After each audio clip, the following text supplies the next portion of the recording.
크리스마스 연말 특집으로 준비한 8차 투자 공간에서는 한층 업그레이드된 배당 투자 실무, 누구나 따라할 수 있는 롱숏 전략과 함께 펀더멘털의 테크니컬 분석의 콜라보를 통한 매운 주식 선별법 특강을 선보입니다.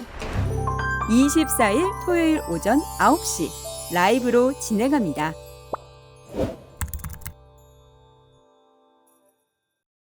안녕하세요. 메리츠증권 강남금융센터의 권동우 부장이라고 합니다. 저는 매크로 롱숏을 활용하는 거를 꼭 말씀을 드리고 싶어요. 저는 이런 방송을 들으시면서 매크로에 대한 이해도를 어느 정도 쌓으신 다음에 여기서 투자 아이디어를 갖고 이걸 실전에 활용까지 해보셨으면 좋겠어요. 지금까지는 배우기만 했다면 이 강의를 통해서 실전에 활용하는 것까지 이번에 좀 알려드리는 시간을 갖도록 하겠습니다. 매크로 보고 롱숏 포지션을 어떻게 잡나요? 라는 질문이 자연스럽게 나올 것 같아요. 그래서 제가 오늘 이거에 대해서 좀 말씀을 드리도록 하겠습니다. 매크로를 교양 과목 공부하듯이 공부하시는 분들이 많아요. 듣고 그렇게 되는구나, 저렇게 되는구나 라고 하는데 근데 내 주식 어떡하지? 이런 분들이 대부분이실 거예요. 그러면 저는 항상 말씀드리는 게 매크로는 교양 과목이 아니에요. 매크로를 저는 공부를 했으면 반드시 실전에 적용을 해야지만 의미가 있다고 보고 있습니다. 물론 교양 과목은 저의 정신과 마음을 살찌게 만들어요. 그래서 되게 풍요롭게 만드는데 저는 풍요로운 게 정신과 마음뿐만 아니라 물질적으로도 풍요로웠으면 좋겠거든요. 여러분도 마찬가지고. 그렇게 하려면 매크로를 교양 과목 공부하듯이 하시지 말고 여기서 투자 아이디어를 열심히 찾아보셨으면 좋겠습니다. 올해 가장 중요한 이슈는 러시아 우크라이나 전쟁이었죠. 물론 이제 그 이후에 인플레이션과 금리 인상도 있지만 어쨌든 올해 초에 이제 가장 이제 안 좋은 뭔가 좀 이슈가 발생된 첫 번째 이슈는 러시아 우크라이나 전쟁이었습니다. 발발을 하고 나서 바로 생각을 충분히 하셨을 것 같아요. 에너지 가격이 오르겠구나. 주식시장에는 별로 안 좋겠구나. 라는 두 가지는 충분히 유추를 하실 수 있을 거라고 보고 있고, 그래서 제가 차트 4개를 갖고 왔습니다. 요거는 유가, 천연가스, S&P 500, 에너지로 구성된 ETF입니다. 요 4개의 추이를 보시면 제가 여기 표시해 놓은 요 때가 그 러시아 우크라이나 전쟁이 발발했었을 때예요. 그래서 요때 한번 터지고 나서 유가가 쫙 올랐죠. 쫙 오르고 나서 왔다 갔다 하다가 최근에 내려왔다가 이러고 있는데 어쨌든 터지고 나서 꽤 높은 수준을 오랫동안 유지를 했습니다.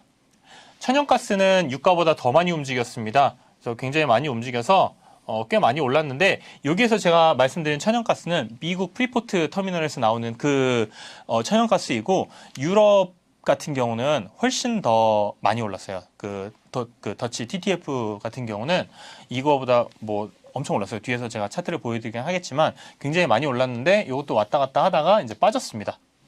S&P 500도 초반에 빠졌다가 살짝 올랐지만 결국엔 이제 빠졌죠. 물론 이제 빠진 게 전쟁 때문에 빠졌다기보다는 인플레이션과 금리 인상 영향도 있었기 때문에 빠지기는 했는데 어쨌든 이것도 살짝 오르다가 빠졌고, 자, 에너지 ETF는 쭉 올랐어요. 오르다가 잠깐 박스권에 있다가 다시 올랐습니다.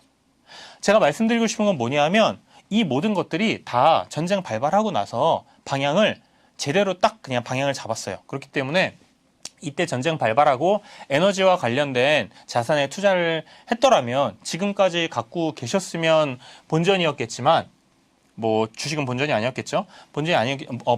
지금까지 갖고 계셨으면 본전이었겠지만 중간에 만약에 트레이딩을 하셨으면 충분히 수익을 내실 수 있었습니다. 주식도 마찬가지예요. 잠깐 오르긴 했지만 결국에는 쭉 빠지는 이런 구간들이 있었는데 전쟁 이후에 인플레이션과 그리고 금리 인상으로 인해서 주가가 굉장히 많이 눌렸었고 방향이 명확했기 때문에 거기서도 수익을 낼 수 있었습니다. 제가 여기서 에너지와 지수만 말씀을 드렸지만 외환도 마찬가지였죠. 유로화 그냥 속절없이 빠졌죠. 엔화 마찬가지죠. 연말에는 반등을 하기는 했지만 꽤 오랫동안 같은 방향을 잡고 계속 내려왔습니다. 그렇기 때문에 좀 더 매크로적으로 접근을 하시는 분들은 수익을 내기 그래도 꽤 수월한 한 해였다고 보시면 됩니다. 네, 최근 화두가 되고 있는 게 금리와 인플레이션입니다. 그래서 뭐 올해 주식시장이 굉장히 많이 빠졌고 뭐 지수가 이렇게까지 되니까 뭐 대부분 종목들, 에너지를 제외한 대부분의 종목들이 다 빠져서 굉장히 힘드셨을 거예요. 근데 제가 3프로에 이제 나와서 많이 말씀을 드렸던 이런 상황에서는 뭐 다우를 롱을 하고 뭐 나스닥을 숏을 하는 전략을 한번 취해보세요라고 이렇게 말씀을 드렸었는데 요거에 대해서 오늘 좀 자세하게 좀 말씀을 드리도록 하겠습니다. 현재 지금 주식시장이 뭐 안 좋죠? 그리고 지금 뭐 밸류에이션 높은 종목이 더 많이 빠지고 있잖아요. 다우를 롱을 하고 나스닥을 숏을 하면 됩니다. 이게 지금 다우 ETF고 여기 나스닥 ETF인데 사실은 둘 다 빠졌어요. 여기가 지금 11월 8일 종가 기준이거든요. 네, 요 때까지 보면 다우는 그래도 나름 버텼네요. 한 8% 정도 토탈 리턴으로 했습니다. 그냥 그 배당 뭐 다 들어간 거. 이게 지금 한 8% 정도 빠졌는데 나스닥은 한 32%, 33% 정도 빠졌어요. 저는 만약에 다우 종목을 갖고 있든 나스닥 종목을 갖고 있든 롱텀하게 이 하락장에서 바닥 부근에서 롱텀하게 그냥 투자를 하겠다. 그거 그냥 계속 갖고 가겠다라고 생각을 하시면 그렇게 해도 그냥 충분히 괜찮다고 생각을 합니다. 그렇게 하시는 분들은 그렇게 하시면 돼요. 그리고 대부분의 투자자분들이 그렇게 하시잖아요. 아, 그냥 저가에 사서 장기적으로 가져가면 된다라고 생각을 하시는데 이 장기 투자가 말처럼 그렇게 쉽지가 않습니다. 특히 올해 많이 느끼셨을 거예요. 지금 생각해보면 미국 주식 기준으로 하락한 게 오늘이 지금 11월 지금 중순이니까 11개월밖에 안 됐어요. 네, 11개월도 안 됐죠. 이 동안에 엄청나게 많이 빠졌는데 여러분들의 지금 마인드는 장기 투자를 할 생각을 계속 갖고 계십니까? 그냥 저가에 지금 사실 수 있으세요? 쉽지 않을 거예요. 왜냐하면 이 바닥 부근에서 살려고 하면 더 빠질 것 같거든요. 그럼에도 불구하고 그냥 계속 사시겠다라고 하면 그렇게 하시는 것도 괜찮기는 한데 만약에 장이 빠지든 오르든 좀 꾸준하게 수익을 낼 수 있는 방법을 좀 찾아보겠다라고 하시면 제가 말씀드리는 걸 잘 들어보시기를 바랍니다. 올해 다 빠졌어요. 다 빠지기는 했는데 만약에 다우를 롱을 잡고 나스닥을 숏을 잡았으면 여러분들의 수익은 요 둘 간의 차이인 요게 여러분들의 수익입니다. 요 수익이 얼마나 됐느냐? 여기에서 요거 빼면 돼요. 대충 한 24% 정도 나오겠죠? 올해 이렇게 될 수밖에 없었어요. 주가를 구성을 하는 게 결국 이제 이익과 멀티플이잖아요. 그런데 이 이익 같은 경우가 특히 올해 굉장히 안 좋았던 게 기업이 이제 매출이 있잖아요. 매출은 가격 곱하기 수량입니다.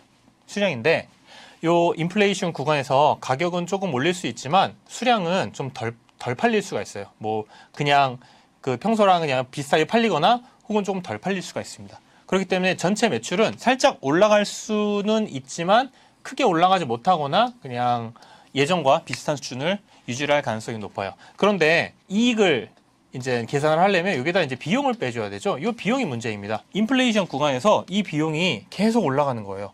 그러다 보니까 매출에서 지금 비용을 뺀 게 결국 이익이잖아요. 이익이 내려갈 수밖에 없는 겁니다. 이 비용이 계속 올라가니까 인플레이션으로 인해서 여러 가지가 올라갔죠. 원자재 가격도 올라갔고 뭐 인건비도 올라가고 뭐도 올라가고 다 올라갔죠. 그러니까 이익이 낮아지는 거. 이 이익이 뭐죠? EPS예요. EPS가 내려갑니다. 그런데 그리고 또 이제 주가를 구성하는 두 번째 팩터인 멀티플 같은 경우는 이거는 금리의 함수잖아요.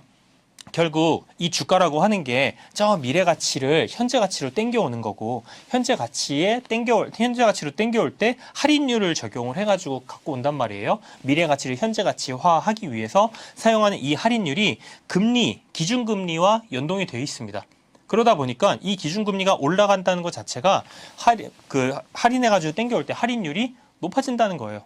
그러니까 이 가격이 주가가 내려갈 수밖에 없는 거예요. 주가에 부정적으로 작용할 수밖에 없는 겁니다. 멀티플이 예전에 굉장히 높은 수준을 유지했는데 금리가 높아지면 높아질수록 이 멀티플은 내려갈 수밖에 없어요. 그러니까 주가를 구성하는 두 가지 요인인 EPS랑 멀티플이 있는데 요거 둘 다 어떻게 되느냐? 그냥 떨어지는 겁니다. 둘 다 내려가는 구간에서 누가 가장 피해를 보느냐? 비싼 종목이 가장 피해를 보겠죠. 밸류에이션 높고 성장 열심히 하는 종목들 이익 많이 못 내잖아요. 지금 미래에 이익을 낼 가능성이 높기 때문에 그런 종목들 대부분 어디 있죠? 나스닥에 있습니다. 그러니까 이번 판에는 나스닥이 다우나 S&P보다 안 좋을 수밖에 없었던 거예요. 이거는 어떻게 보면 금리 인상을 세게 하고 주가가 내려가는 구간에서 눈에 사실 보였던 거예요. 누구나 제가 이렇게 말씀드리지만 뭐 다보다 나스닥 더 많이 빠진 거 나도 아는데 뭐 그렇게 생각하실 거예요. 그러면 이 아이디어를 갖고 계셨으면 투자에 실전 적용을 하셨어야죠. 그래서 이제 오늘 이 실전 적용하는 거를 말씀을 드리겠습니다.